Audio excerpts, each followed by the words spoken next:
Okay, being that it's 6 o'clock, we will call the Coos Bay City Council meeting to order. Will you all rise for the Pledge of Allegiance?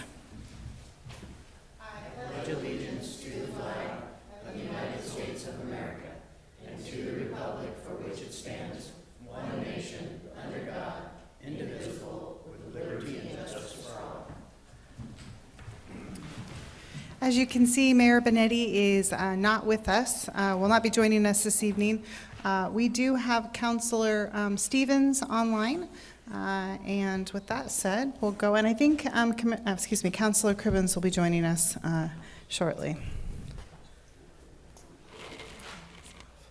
The first item on the agenda is public comments.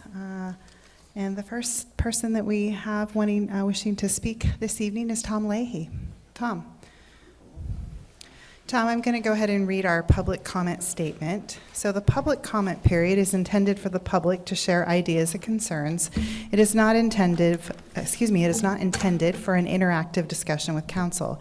There may be opportunities for public comments during specific agenda items that require a public hearing.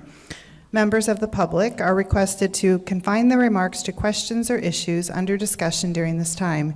During any designated comment period, individuals shall not engage in personal attacks, shall not impugn the motives of any speaker, and shall at all times while in session conduct themselves in an appropriate manner.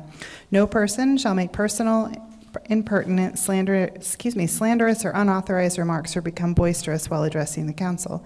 And you will have 3 minutes to speak, and Nate will be our timer. With that said, hello. Yes. Hello. I'm glad to be back here. So over the last few years since COVID, the tall ships, as you know, haven't been able to come in. So since we were able to reconnect with them and the organizations at Tall Ship America, the Grays Harbor Historical Seaport, places down in San Francisco and Sausalito, I've been going down to these different cities and seeing the different ports to work on another event that will bring tall ships in. But actually schooners work a lot better heading north. But anyway, we're in this weekly discussion with Tall Ship America. We're trying to think and engage on how we could do something for 2026 for the 250th birthday.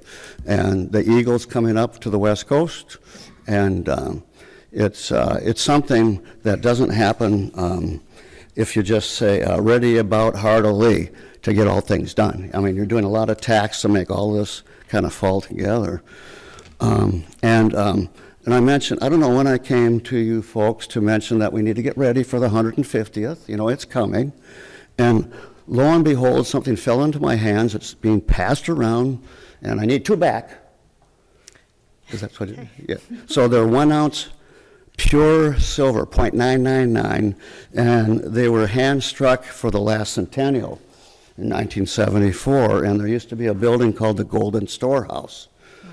And he was in there, and Moe's Chowder was in there. It's a pretty neat building. So he made 2,000 of these coins, and his son has given me 5 of these coins to use for a fundraiser as a part of bringing the ships back. And it's pretty exciting. And so I'd like to do this somehow in conjunction with the Downtown Association and what they've planned. But it still needs to be figured out how we will use these. But we can, it shouldn't take too long. And do you want to see if it's real silver? Yeah. Okay. Because you can bite it. Okay. And then I'll pass this around too. You'd love this. This is who the Board of Trustees were and the city councils and the mayors from 1900. I don't know if you know that, but there are a lot of the anyway, it's just neat things to look at. But I guess I just want you to know that we're working on bringing the ships back. My family came across on the ship the Fortitude from Ireland 200 years ago, and I embraced that fortitude, because how many of you have ever had something that happened and you weren't going to do something anymore and you decided, no, I'm coming back up for more. And so that's how I kind of like thinking about the tall ship event. And the other thing that I'd like to talk to the school district about, starting a maritime education program, a magnet school. There's plenty of jobs out there for kids that go through these programs. They have curriculums from K-12. I should be talking to the school board now, but I'm telling you first. But anyway, so that's about it. Thank you, Tom. Appreciate that informative presentation. And I think, yes, we'll make sure that you get 2 back, not just 1. So, And I have 5. okay, the next person is it Robert Trout? Robert, please, please join us at the podium.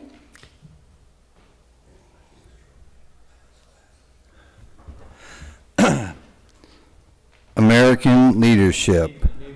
Oh, Robert Scott Trout, 1123 Anderson, Apartment E, Coos Bay, Oregon. Can I go now? American leadership. Donald Trump, Ronald Reagan, and John F. Kennedy are good people. They represent the young women of my basketball team. They represent Shaquille O'Neal. They did not deserve to die. I have known them all my life, yet they have provided no eligible women here in America. And with that said, there are no eligible blonde white girls in our neighborhood in Coos Bay. I have always wanted a blonde white girlfriend. It would build the population back up like before with John F. Kennedy. Coercion and burglary of DNA alleviates the human population.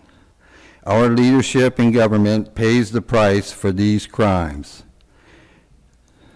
The people who murdered the president are the people who murdered Desiree Trout.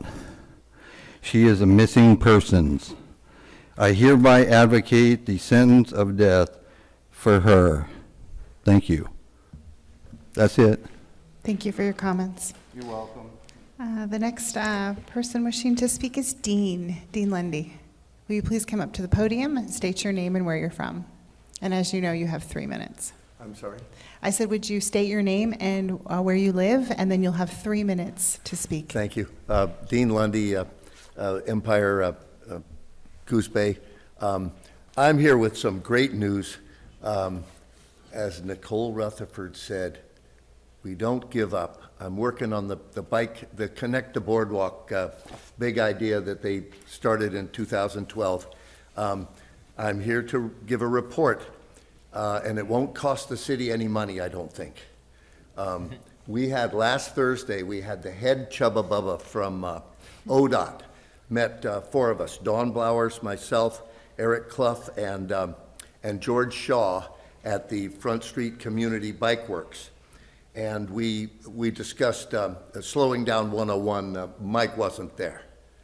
But we discussed, you know, the corridor, because it's really fast through 101. But we concentrated on 2 intersections, and Mayor Benetti isn't here, but he mentioned the Market Street, just the northbound part of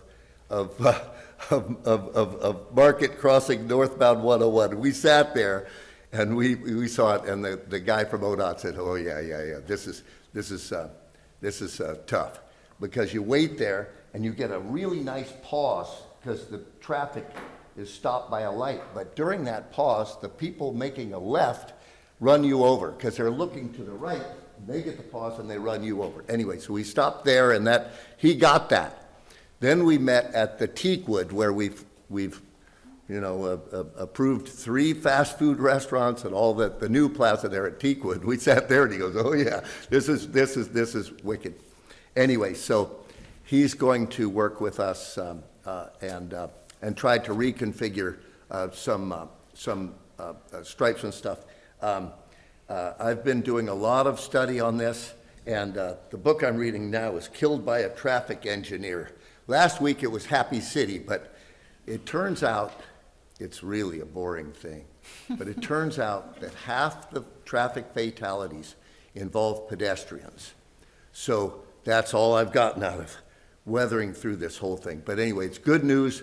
we've got ODOT where we want them, and it won't cost us any money. My helper there, Dawn Blowers, leaned on him as far as the money.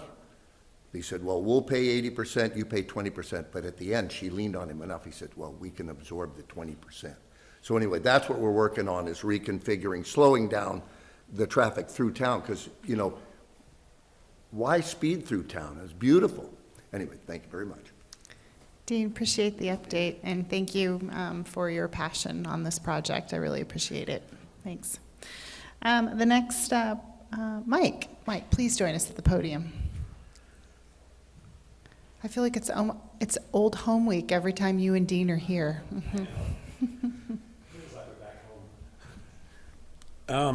Mike Powder, 706 Main Street, Empire. And of course, we've got a bit of catching up to do because we lost some time.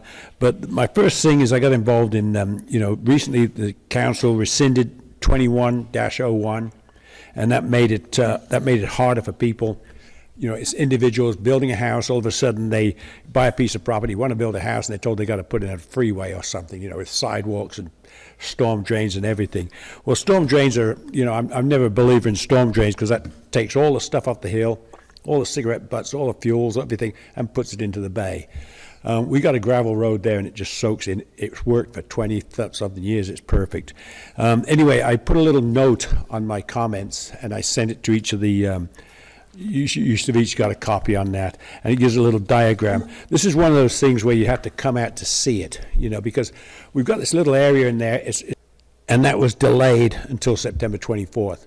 So I'd like the city to get on the stick there on that one. To me, roads and people's safety and bicycles and pedestrians are the top priority, and it's not very well represented, and people need a resource to answer some of these questions because there's so much misinformation. Bike lanes don't cause more accidents. Slow traffic doesn't cause more accidents. People need to have some facts and figures presented to them so we don't get the arguments. So that's about it. So that's caught up on that stuff. Great. Thank you for your comments, Mike. I did want to let council knows this and let you know that the item in regards to your property will come before council on September 17th under clarification regarding street standards. So that decision was made, as you well know, a while back, and so we will relook at that at the September 17th meeting. And I also, the council knows this, and just a reminder to you that the reason that the Charros project was put on hold was in large part due to the fact that this council wants to make sure that we make the right decision and we have all the facts in which to do so. And I celebrate Eric's work and your work and others on this. It's quite honestly, we just have one opportunity to get it right. Sure. And so we want the fullness of time in which to do it. So I'm sorry that it feels like pulling teeth, but really the intent is to make sure we do it right. Great. Thank you. Okay, thanks. That is the end of public comment. Does anyone else want to make any comments? Okay. With that said, the next item on the agenda this evening is the consent calendar. Move to approve the consent calendar. Second. Okay, I have a motion and a second to approve the consent calendar. All in favor say aye. Aye. Opposed? Okay, motion carries. The next item on the agenda for action items is approval of National Preparedness Month proclamation. And Chief Anderson is going to give us a presentation on that, I believe. Multimedia presentation. Sure. All right, so since 2004, FEMA has made September, or the month of September, the foundation of their annual preparedness outreach program. The goal of preparedness is to reduce the impact of large-scale emergencies and to aid in the recovery efforts by preparing individuals and communities. Being prepared with emergency food, water, shelter, and other basic essentials with the goal of being self-sufficient for at least 2 weeks helps communities with limited resources to recover quicker. So with that, recognizing that even in our beautiful community, we are at risk of natural and man-made disasters, it is important that we focus on National Preparedness Week. So, the proclamation reads, whereas each September is recognized as National Preparedness Month, and whereas Oregonians have witnessed and experienced natural disasters in our own community, and whereas every community member can take active steps to protect their families and neighbors from natural and man-made disasters, and whereas every family and business in Coos Bay is encouraged to take active steps to be financially secure after a disaster, and whereas every community member is encouraged to make sure that they are properly insured against fire, flood, earthquakes, and storms, and whereas every community member is encouraged to create a home inventory to include as a part of their disaster preparedness kit. Now therefore, I, Lucinda DeNovo, Council President of the City of Coos Bay, do hereby declare that the month of September 2024 be known as National Preparedness Month, and join cities across Oregon to encourage everyone to build a home inventory of their personal property and speak with an insurance agent to make sure they are financially prepared for a disaster. Thank you, Chief, and thank you to all the education that you do on an annual basis, and making, in hopes that this community is prepared if and when that day does come. I would like to add that in partnership with Coos County Emergency Management, we'll be hosting a community-wide disaster preparedness fair at Pony Village Mall September 28th. So later at the end of the month, will be a disaster preparedness fair with several agencies that are active in disaster to answer questions, help people understand what to prepare for or how to prepare. Great, thank you. Council, any comments? Okay. I move we approve the proclamation declaring the month of September as National Preparedness Month. I'll second. I have a motion and a second to approve National Preparedness Month. All in favor say aye. Aye. Aye. Opposed? Okay, motion carries. The next item on the agenda is consideration to approve the 2024 Fall and 2025 Spring Road and Sidewalk Project. And Jennifer, I think you're going to be speaking on that this evening? Thank you.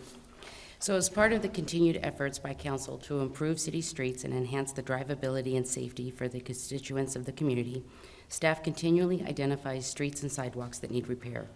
Staff is recommending the following 5 projects, and Christine's going to bring them up so everybody can view. So the first project is Anderson Avenue Sidewalk Project. This project will consist of the removal and replacement of the existing sidewalk from South 7th Street to South 6th Street on the south side of Anderson Ave. The scope of work consists of the removal and replacement of existing curbing, gutters, trees, and tree wells. There will also be a new catch basin installed along the new curb to convey stormwater that's currently ponds at a low spot. It's anticipated this construction will take place fall of 2024. The second project, and we'll move down, there we go, is the 2024 Spring Streets Project. This has 2 areas. So the first area should look familiar. It was brought to you in May 7th. It's the area along Central Avenue between Ocean Boulevard and 11th Street. It's going to remove the non-compliant left turn lane and install 2 bike lanes. In addition to this restriping, the project will grind and overlay the eastbound lane, install an ADA ramp on the southeast corner of Central Avenue and South 12th Street, and install a new crosswalk and 2 new rapid flashing beacons to help pedestrians cross Central Avenue. The second area, I'll move down, if you wouldn't mind, Christine, is associated with the project that is along South 9th Street between Central Avenue and Anderson Avenue. This portion of the project includes a complete dig-out and reconstruct on half of the roadway, and the other half will be a grinded inlay. It is also anticipated to take place this fall. So the third project is the Pennsylvania Avenue landslide. It's an emergency repair. In December of last year, staff was alerted to a landslide near the intersection of Southwest Boulevard and Pennsylvania Avenue. To repair the landslide and the affected right-of-way, the project scope will consist of a rock buttress and rehabilitation of the failed roadway, including curb and gutter. Staff is performing the civil design in-house and contracted with Foundation Engineering for the geotechnical investigation and design. It is anticipated this project will take place this fall as well. So the fourth project is the 2025 Spring Roads Project. So this project repairs 4 roads within the city. The first road is Coos River Highway between D Street and 1300 Coos River Highway. This section of the road has failed and must be repaired. The project will be a grind and inlay. The next road is in the D Street between Coos River Highway and 13th Avenue. There we go. This section of the road will have to be partially reconstructed with the balancing of the road only in need of a grind and inlay. The third road of this project is Cedar Avenue, starting adjacent to 1353 Cedar Avenue and continuing west to the north entrance of the Mingus Park Community Hall, also known as the Scout Cabin. This portion of the project will consist of a 2-inch overlay over the existing 2-inch thick pavement. The fourth and final portion of this project is located at North Cayman Street between Harris Avenue and Grant Avenue. It will consist of a grind and inlay. All of these improvements will be designed in-house, and anticipated construction is February 2025. So the fifth project, we don't have an exhibit, but we have, is the 2025 Spring Hole Pothole Project. And we have a list of those 25 potholes. They're throughout the city. They're totaling the repair of pavement of 17,610 square feet of pavement that will be restored. And to maybe get that a little bit more localized, broke the city up into 4 areas. We got the downtown corridor and the Mingus Park area. In that area, there'll be 6,570 square feet of pavement repaired. In Empire, there'll be 3,060 square feet of pavement repaired. In East Side, it'll be 4,380 square feet. And in Inglewood, it'll be 3,600 square feet. So the budget implications, sure thing. So downtown Mingus, 6,570. Empire, 3,060. East Side, 4,380. And then Inglewood, 3,600. And they total up to 17,610 square feet of pavement restored. You got it. So the budget, we're proposing to fund these 5 projects out of 2 funds. So the Anderson Avenue Sidewalk project will be the Downtown URA, Fund 57. The engineer estimate is $258,000. The rest of the remaining projects will come from Fund 2, it's the Transportation Capital Fund. And so the 2024 Springs project has an estimate of $300,000. The Pennsylvania Landslide Avenue has an estimate of $255,000. The 2025 Spring Roads project has an estimate of $385,000, and the 2025 Spring Pothole project has an estimate of $200,000, for a total of $1.14 million. Thank you, Jennifer. Thank you for getting this up on the screen and breaking down the locations, or actually the square footage of each area of our community.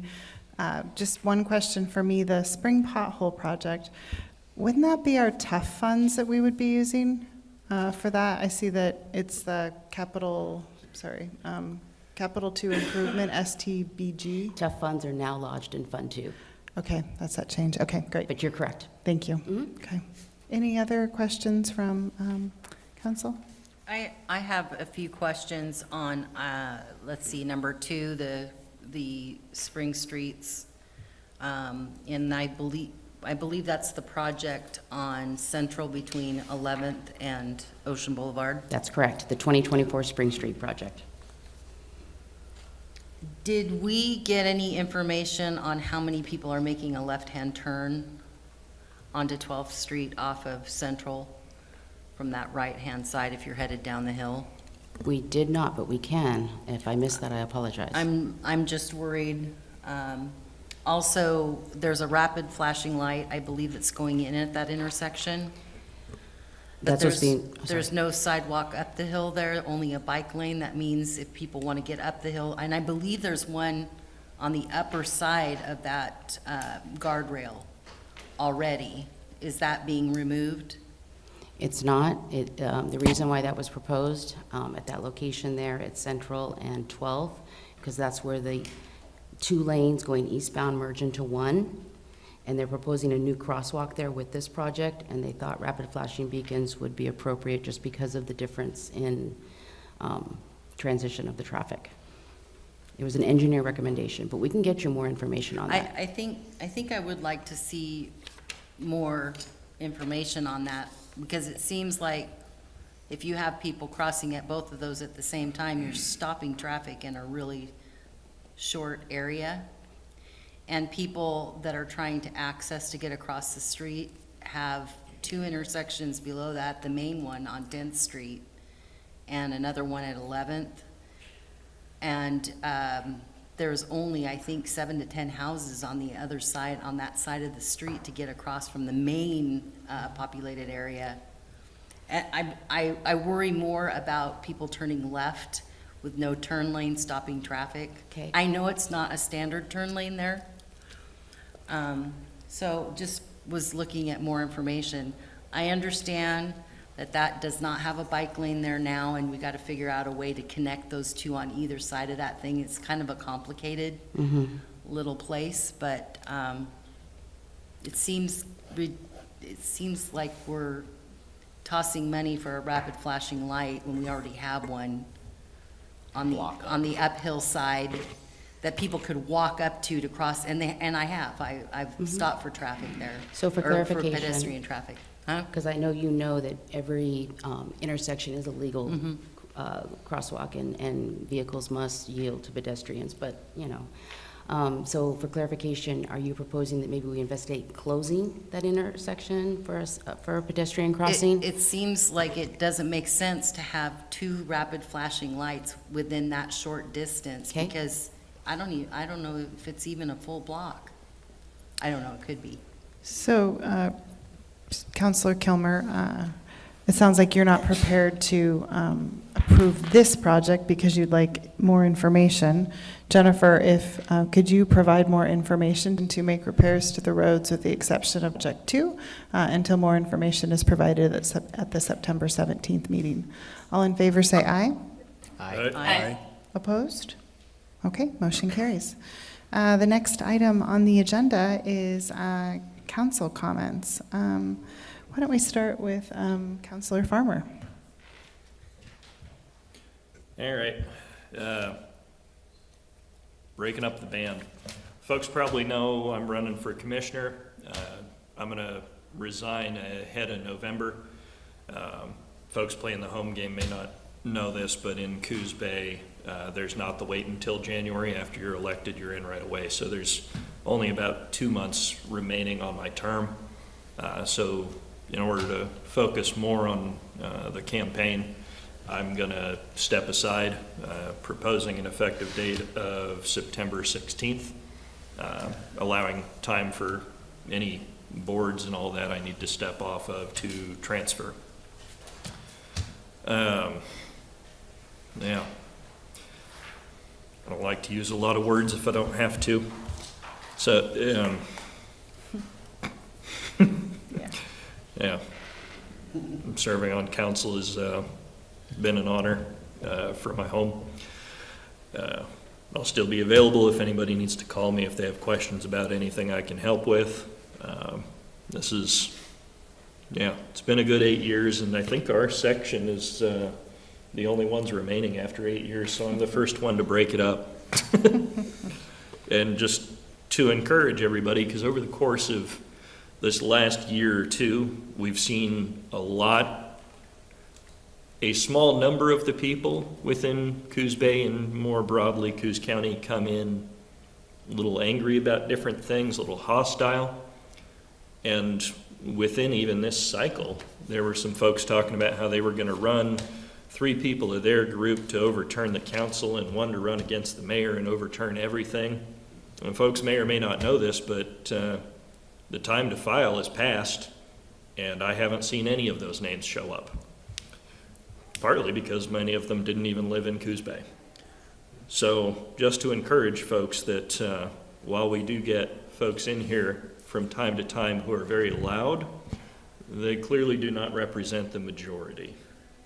And with what we've done, this is the least contested race that has existed for our cycle since we got on 8 years ago. Our first run, there were 8 people for council and 3 for mayor.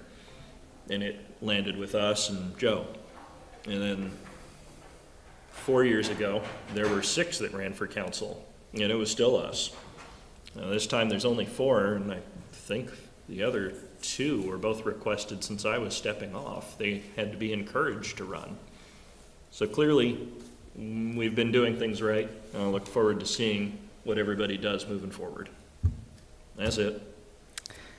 Well, Drew, I know all the counselors are going to make comment on that, but I will say what an absolute pleasure it has been over the course of the last 8 years to serve on this council with you. I think I didn't know you very well when I got on council, and I was so impressed with your passion for wastewater when we first got on council, and how diligent you were in making sure that you were informed, but that others were informed as well. So, and I can speak to that countless times on so many issues. It has truly been an honor to serve with you.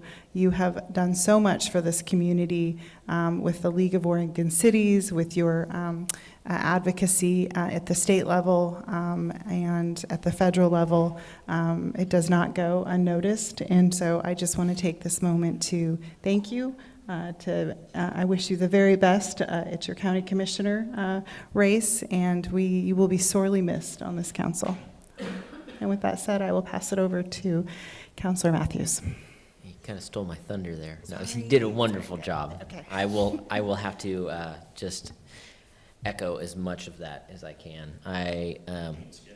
Oh, no, I'm not skipping that.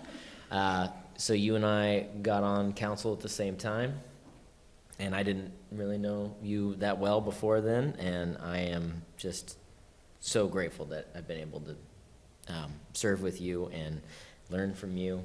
I've looked up to your work ethic and your dedication to just being informed about everything that comes across this dais and in front of you. You definitely are leaving some massive shoes to fill, and have definitely left a great target for me to shoot for in terms of how I participate in this council. I've learned a lot from you, and really gonna miss having you right by my side. I'm down the street. Yeah, well, I might have to call you up every once in a while. But I will say that I am happy to take now the place of the youngest on the council. But moving on from that, thank you very much. I just wanted to congratulate the Downtown Association for a great Blackberry Arts Festival. Went really, really well. I was pleased to be a part of it in my professional capacity. And I think it went really well, and it was a good warm-up for the next festival, which is Fun Festival, and it's coming up real soon. So I hope everybody gets a chance to celebrate the last few days of summer downtown, and get out and see what's happening, maybe run the pre if you're feeling bold enough to do so. Also, these road repair projects, I'm so happy to see all of these, although there's one right in front of my house that I would really love some attention someday. It's a jaw dropper. And just to jump in on the Commercial Avenue roadway project, I know that we didn't do, or at least we don't have any traffic counts for who turns left there, but I just wanted to remind the council and the public that at least a letter did go out to all the residences within that area, and we all had a chance to speak. I know I turn left going there quite frequently, and I stop traffic when I'm doing it. It's either stop there or stop at the next one on 11th Street or go all the way to 10th Street. You got to make a choice, and when I'm driving, I just make a choice. Where's the hole in traffic? But yeah, it's a tricky situation, and I appreciate the work on it, and I appreciate the dedication to get bike infrastructure at the forefront of the focus with this. So I'm really looking forward to seeing what we can shake down in terms of data and how this best makes sense. And I agree that maybe double flashing signals might be a bit redundant, considering there's not sidewalks on certain sides, but just wanted to thank staff for diligently looking at all of these and assessing what is needed. And there's a lot going on. I'm being long-winded today. I'm never here, so I guess I got to do that. Well, you're online, you're just I'm not always on, at the online. dais, yes. I'm online, yes, but being here in person, I feel like invigorated to speak some more. Chief Anderson, I just wanted to say thank you for all the work you're doing with National Preparedness Month. And I wanted to also alert people outside of this meeting today that we have some stuff going on downtown for National Preparedness Month. In my professional capacity, we're going to have a public lecture at the brewery where we're having someone who's really involved with safety and preparedness come and give a discussion on tsunamis and earthquakes and how they affect this area, as well as having some really neat little I don't know what you call these things. It's a mobile escape room. I don't know if you've ever heard of these things, but it's an escape room game. But the game is that there's a Cascadia event and you are stuck in this coffee shop and you have to figure out how to navigate through this natural disaster. And so that's going to be at the end of September as well. So it's going to be going on right around the same time as your preparedness fair. There we go. That's a good word for it. So if you're interested, I think that's going to be available online, and it's booked through the escape room thing. You can find some more information on our website, but it should be kind of fun just to kind of learn about preparedness. I know that it is not always at the forefront of our minds, but I think it's extremely important. And if we can all try to set up our go bags and just be prepared in any way, shape, or form, I think it's really important. So thank you for all the work you put into that, Chief. And I think I'm done. Thank you, Carmen. Councillor Stevens, any comments this evening? I just want to express my deep appreciation for Drew. Your unwavering commitment to bettering the city is admirable, and I really look forward to getting to work with you, as I'm confident you will take home the win for County Commissioner here in a couple of months, and continue to provide a great service to this community and help us continue to thrive. So thank you, Drew. You're appreciated. Thank you, Sarah. Councillor Cribbins. I wanted to thank, I don't want to steal anybody's thunder, Chief Chapinar and Sheriff Fabrizio for figuring out somehow to combine the 911 center. I think that's been something that's been being tried for over a decade. And I realize ego's getting away. I just really appreciated the two of you getting together, looking at what was best for the community and figuring a way through it. So thank you for that. That spirit of cooperation is what we need more of. So thank you. That's it. Okay. Councillor Kilmer.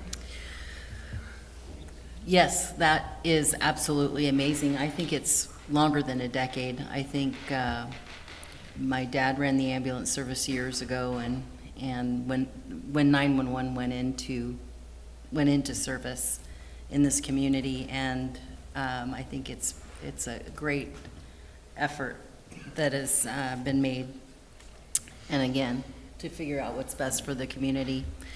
Also, I just wanted to say how much I appreciate all of the work that you've done and the committees that we've served on together as counselors. One of the big things that we tackled together was the homeless work group. It was one of the first meaningful things, and I think you know, it's a tough, messy thing. Homelessness is just one of those issues that's big, it's huge, it's a crisis, and it was an honor to work with you to actually move the needle on many things we needed in our community. There's still work to do, we know that, and I know that we'll see that work continuing with you no matter where you are.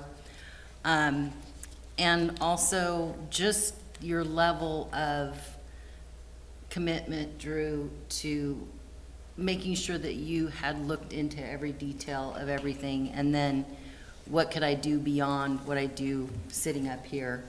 I appreciate you, Drew, and sad to see you go, but I understand.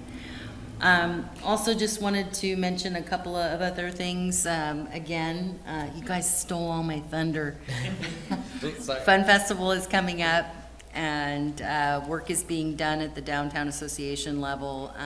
It's a crazy thing to be involved with the Downtown Association, and then of course Rotary, which does a couple of big projects. I get confused sometimes on all the things that happen with those two festivals, but lots of things are going to be happening the 21st, and so get that on your calendar. And it was a great event. The Blackberry Arts Festival was great. It was good to see people out, happy vendors, because people were spending money, and that's always a good thing, and then checking out our downtown merchants. So appreciate everybody that came out to that.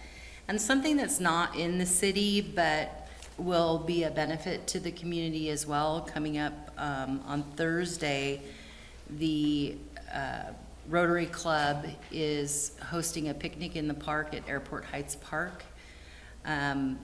They have a memorandum of understanding with the Coos County Airport District to revitalize that park, all-inclusive, accessible for not only children that use the facility, but also parents and grandparents who like to take their kids there. So they're going to release some conceptual designs of what that park could be like, and that's going to be Thursday from 6 to 8 p.m. You can drop in, have a burger or a hot dog provided by Northwest Natural.